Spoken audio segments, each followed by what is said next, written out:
view towards? Sure, I'll always have flexibility, but there will be very little flexibility once we start. April 2nd is going to be a very big day for the United States of America.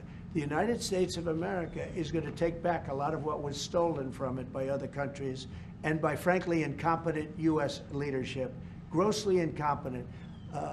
I gave you an example of Ireland. I would have never let that happen. Impossible for that to have happened.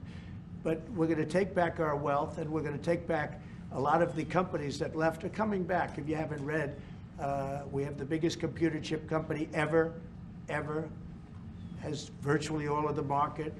I didn't call them, they called me. And they called for two reasons. Number one, we had a great election of somebody that they want running the country. And we won in a big mandate. We won every swing state. We won by millions of votes. We won by 2,750 districts to 500. Think of that, 2,750 districts to 500. That's why the map, when you looked at it, was entirely red, meaning Republican. Yeah. Not meaning communist. Meaning so anyway, look, this country needed somebody to defend it. It's this big, beautiful place that was being ripped off by illegal immigrants coming in from prisons, coming in from mental institutions, gang members, gang leaders, drug dealers, pouring into our country with the open borders.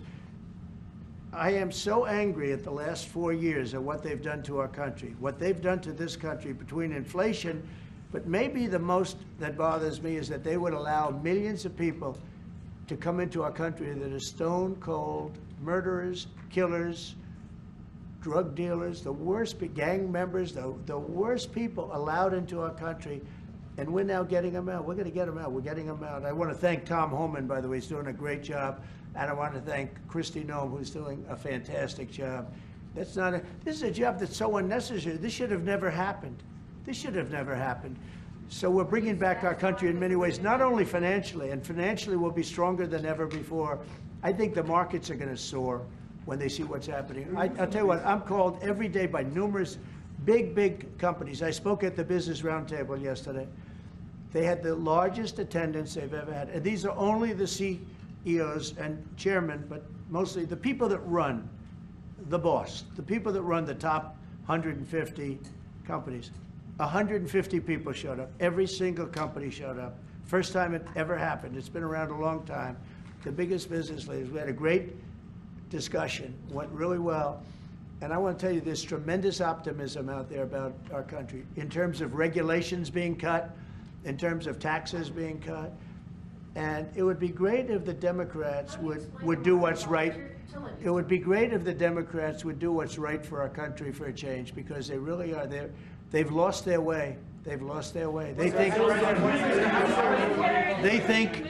think that people pouring into our country from prisons, jails, murders. We have 11,088 murderers that were allowed into, people that murdered people, half of which murdered more than one person in our country. We're getting them the hell out. But who would who would allow this to happen? Who would allow men to play in women's sports? And they're still fighting it. It's got to be a 95% issue.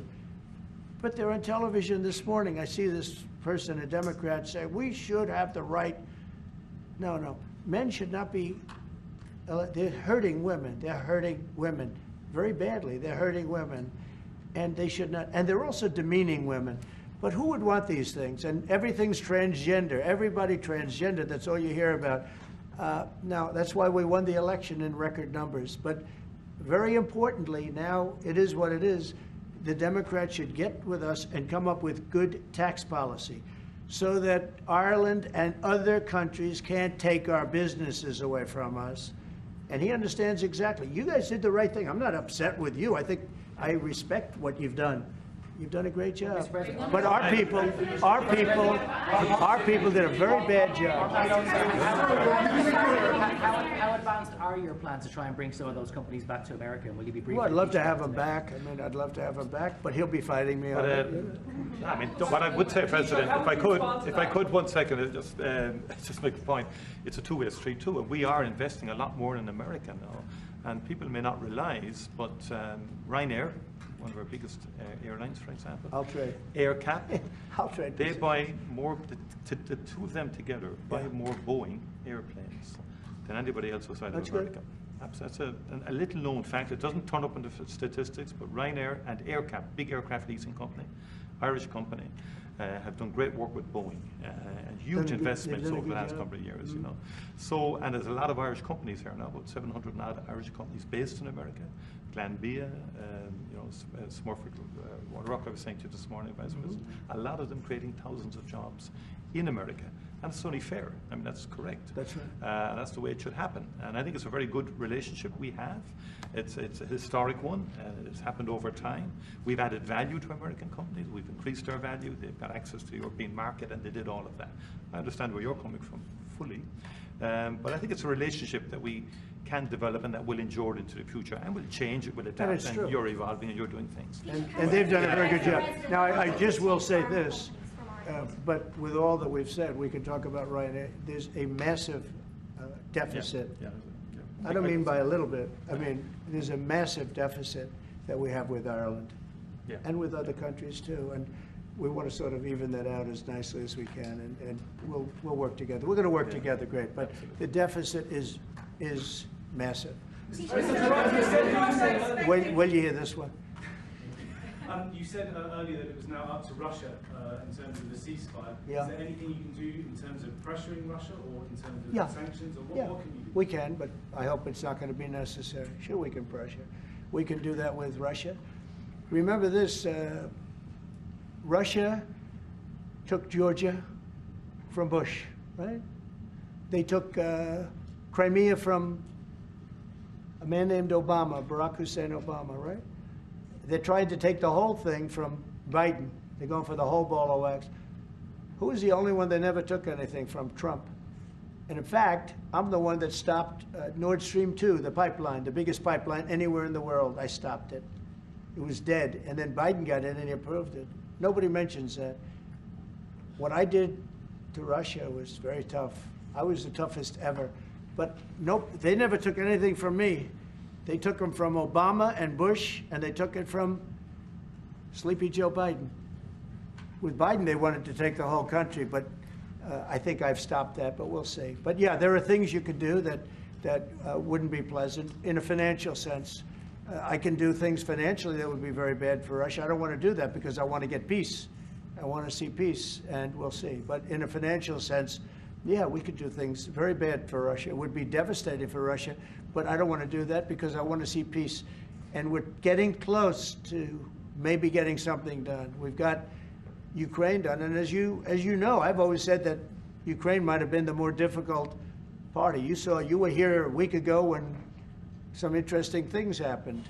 I had somebody that didn't seem to want peace. Now he's agreed to peace. So we'll see what happens. Brian? Yes, thanks.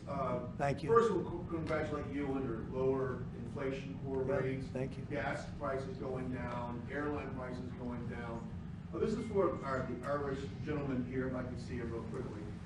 Welcome, United States. You look great. Thank you. Nice to. It's now you feel good. He knows.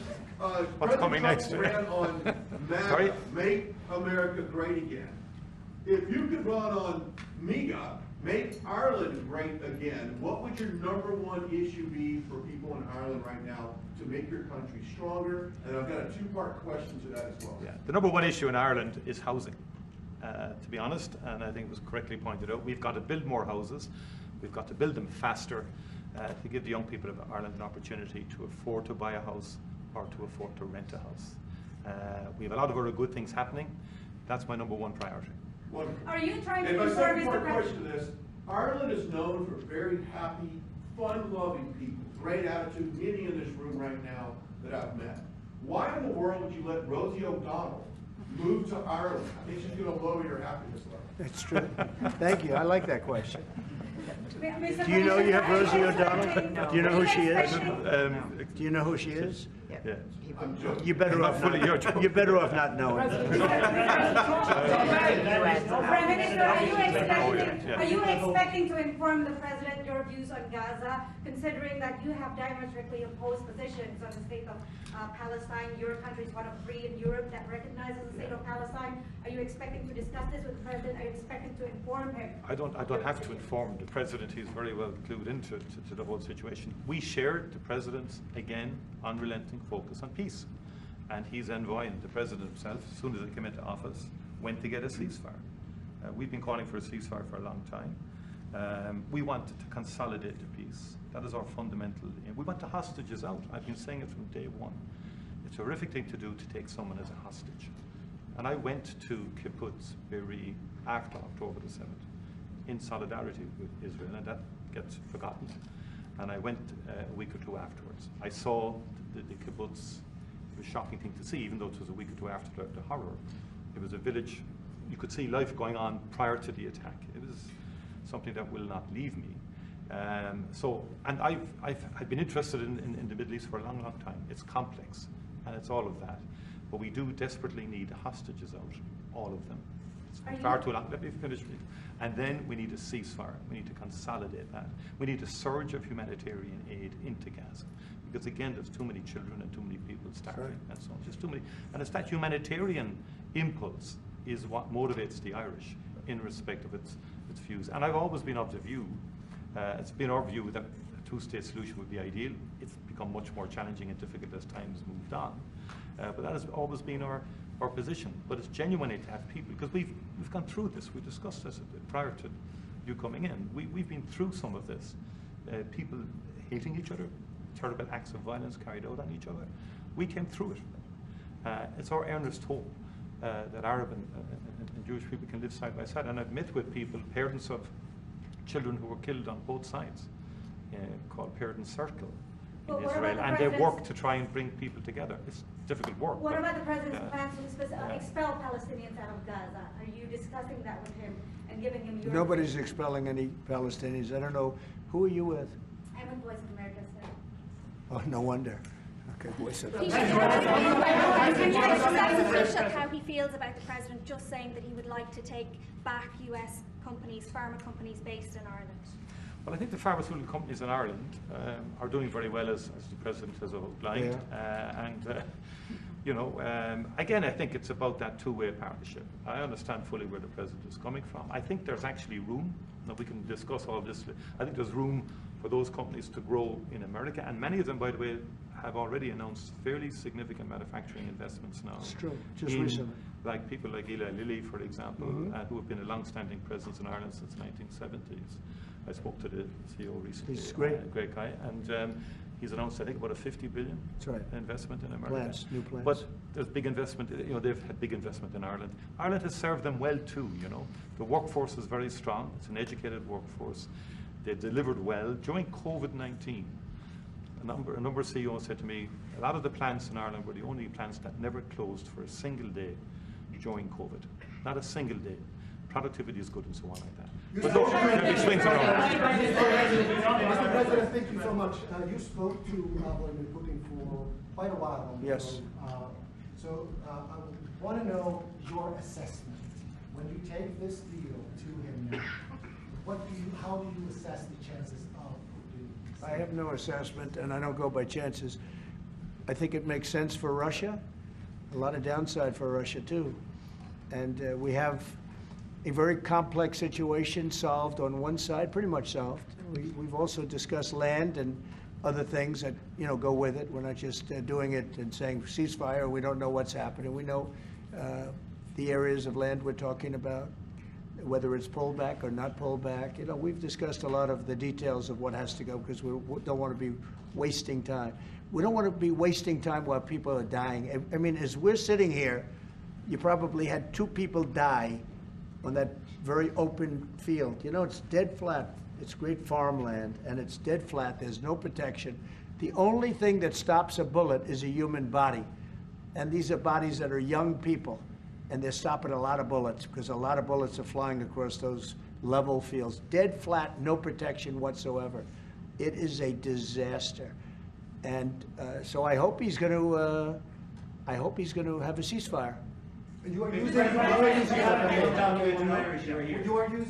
the American leverage to get a lot of political issues. That Well, I don't want to get into that, but if I had to, I'm the only one that's dealt with them successfully. Everyone else, I went through it.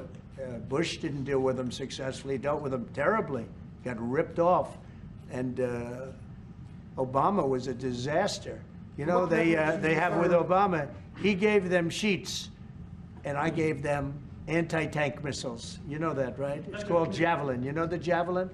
I'm the one that gave them the Javelins. People don't say that. And then they say, oh, Trump has a great relationship with Russia. I'm the one that gave him the Javelins. Obama gave him sheets. That's an expression. He gave sheets, I gave javelins. So, Mr. President, how worried should the undocumented Irish be about your administration that you don't round them up and send them home again? oh, I think the Irish love Trump. We won the Irish with a tremendous amount of vote. I want to thank you very much. We won in the 80s with Irish. I got the Irish vote. I think I have it locked up pretty good, unless I did something very stupid, like drained your company, your wonderful place of all of its companies. If I drained Ireland of all of the companies, maybe I'd lose the Irish vote. I don't know. But right now, no. I love it. I've been there many times, as you know, yes. And we don't want to do anything to hurt Ireland. We want to, but we do want fairness, and he understands that. No, that's enough, Kelly. Thank you. President, was there anything that the Taoiseach could say to you today that would dissuade you from going ahead with I can't hear. Mr. President, it's Irish American Appreciation Month, you've named it there. Who's your favourite Irish person? Oh, there's so many. Are you kidding me? Well, I do happen to like your fighter. He's got the best tattoos I've ever seen. I don't know if I'm a big, but that. Conor McGregor. Conor. Boy, you have. Well, Conor's great, right? You know, talking about Conor, but you have a lot of great Irish fighters, actually. Great fighters. I don't know what that is, but Ireland's always had a lot of good fighters. You know why? Because they're tough people. They're smart people and they're passionate people. And they really have been over the years. So many. I think your father was a great fighter, right? He was, you did. Wow. Right. And yet, look at you. You're so smooth and so. He was a very good defensive boxer. He could weave. He was a really good. He was a good boxer. Yeah. Right, He boxed for Ireland. Boxed for Ireland. And yeah.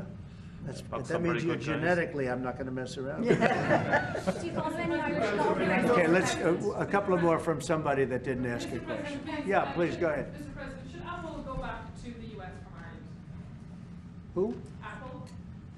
Oh, Apple's been treated very badly. Look, Apple had tremendously bad luck. I thought they had a very good lawsuit, but they lost. We fought with them. $16 billion.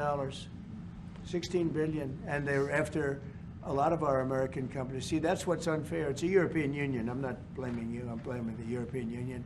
The European Union's gone after our companies, and Apple's a great company, and they have to give $16, $17 billion on a lawsuit that I didn't think was a good lawsuit. No, that's not good. No, the European, we have a problem with the European Union. They don't take our farm products. They don't take our cars. We take millions of cars, BMWs and Mercedes-Benz and Volkswagens and everything. We take millions of cars. I said to Angela Merkel at the time, I said, Angela, how many Chevrolets do we have in the middle of Munich? Why, none. I said, you're right, we have none. That's the way it is, we have none. No, I'm not happy with the European Union, I want to tell you. And, will you put tariffs on we're going to cars? win that. We're going to win that financial battle. It's a financial battle. European cars, Mr. President? Tariffs on European cars, is that something you're going to consider? Oh, absolutely, I will do that. Mr. President, Think of it, they have millions of cars coming in, millions and millions of cars. One of probably the largest. Japan's very big too, but and they don't accept our cars. We make great cars. They don't have our cars, but we have their cars. They don't have our farm products. We have the greatest farmers in the world. They don't accept our farm products, and we accept theirs. So, you know, things are going to change unless they do what they have to do, and they know what they have to do. This is not going to be a tough battle. In my opinion, not going to be tough. Just like when Ontario charged us, everybody said, oh, they just charged. I said, this will be won in 1 hour. And they announced what we were going to do. and they withdrew their little threat. And what they don't say in Canada is that 270%, have you ever heard that? We have tariffs on dairy products from Canada of 270%, going up to 400%. You never hear that. Canada's absolutely one of the worst. And we, when I say worst in terms of charging tariffs. Their dairy products, they charge our farmers 240, 250, 270, and 400%, okay? Think of that for dairy product. And we charge them like peanuts. You know why? Because we've been improperly run for so many years. I had that all settled in my first term. But then, of course, Biden, you know, he let everything go to hell. One of the things we did is we took from China hundreds of billions of dollars, and I have great respect for President Xi. But he understood that. He understood it was a one-way street, and you can't have a one-way street. Okay? One more question. Can you say which countries you might target in your next travel ban? Say it. Can you say which countries you might target in your next travel ban? Wouldn't that be a stupid thing for me to say? I said, which countries am I going to target for the next travel ban? Can you believe somebody would ask that question? As part of the tariff specifically you're going to put on Ireland? Well, we're going to talk. We're going to be talking really to the European Union. You know, I will tell you this one little. We'll end it with this. So I have a property, a big property in Ireland that you know well. It's one of the most highly rated hotels in all of Europe. It's beautiful. Doonbeg. It's a beautiful 600 acres on the ocean, and everybody knows it. And we have a beautiful hotel. And I was going to do a project there, a big expansion of the place. This was when I was a civilian, before the presidency, before I even thought about the presidency. But I was going to do a really beautiful expansion of because it does very well. And I got the approvals from Ireland so quickly. They were so professional. They wanted it. You know, it's economic development, it's jobs, it's construction jobs, a big expansion, beautiful expansion. But I was told something that bothered me. They said, sir, you also have to get approved by the European Union. I said, why do I have to go to the European Union to expand a hotel that's in Ireland? They said, well, that's the way it is. I say, well, shouldn't that go fast? They said, no, it'll take at least 7 years. You gave me the approval in about 4 weeks. It was a beautiful, professional. If you took 4 years, you wouldn't have done a better job. You know, everything was done environmentally, everything. There's no reason to take very long. I had everything from Ireland in 4 weeks. And then I hired somebody. He said the process will be from 5 to 7 years. And I said, oh, really? And then I found out that they weren't playing games. Now think about how bad that is for your country. So that was my first experience with the European Union. And I dropped the project. I just said, I'm not going to do that. I'm not going to go 7 years to expand something. But I have to, I'll hand it to Ireland. You were so professional, so good. But I don't know why. European Union had to approve it. Yeah. And with them, it was deal. And that's the European Union. So it was a very bad experience I had. Just say, President, you have the distinction of being, I think, the only president that has physically invested in Ireland. That's through good. your Doonbeg. And it's been a good investment. And I mean, for anybody, you should go there. It's just stunning. I love this. No, I mean, even if you don't play golf, I mean, it is a stunning landscape. Yeah. Your people have restored it very well, and our people are going to continue to work with you on that piece to do it all sort of effectively and so on like that. They've had a great relationship. But it is and the local people. My local councillor, Rita McInerney, texted me last week to say, tell President Trump to thank his family for the way they've worked with the local community and for the work that they've done.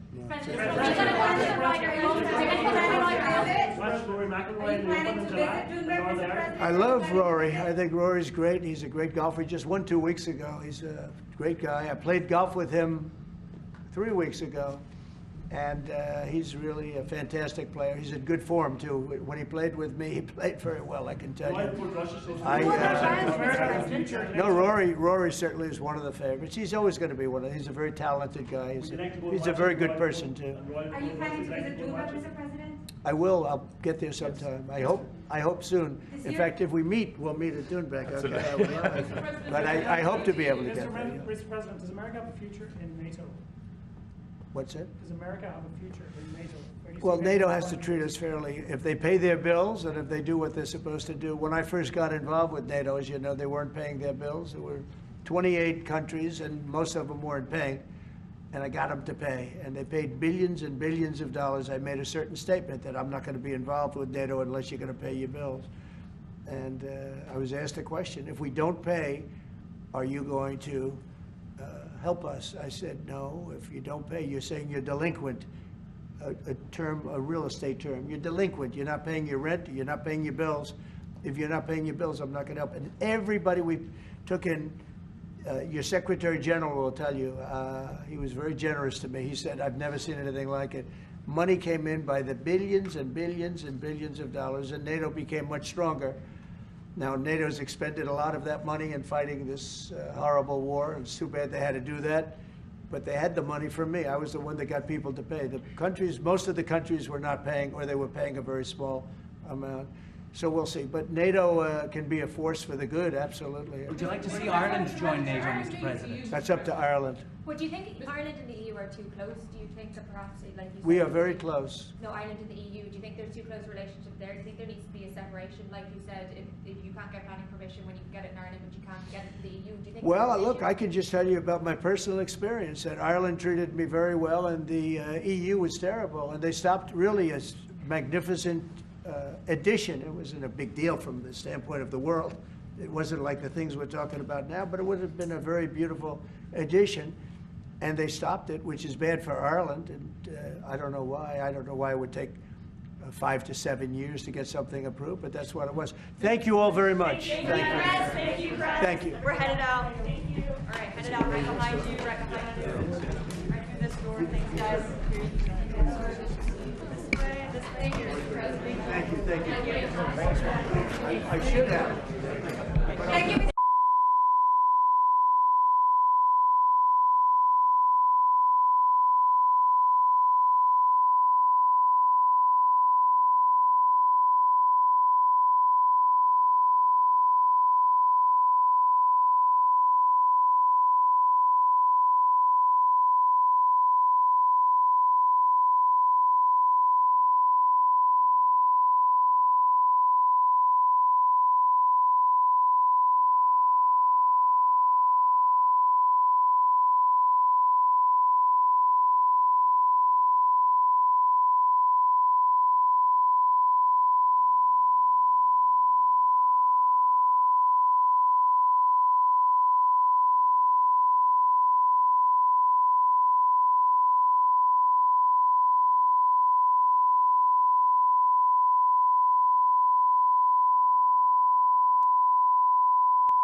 Sorry. No,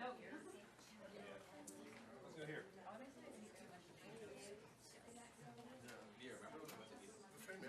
I did.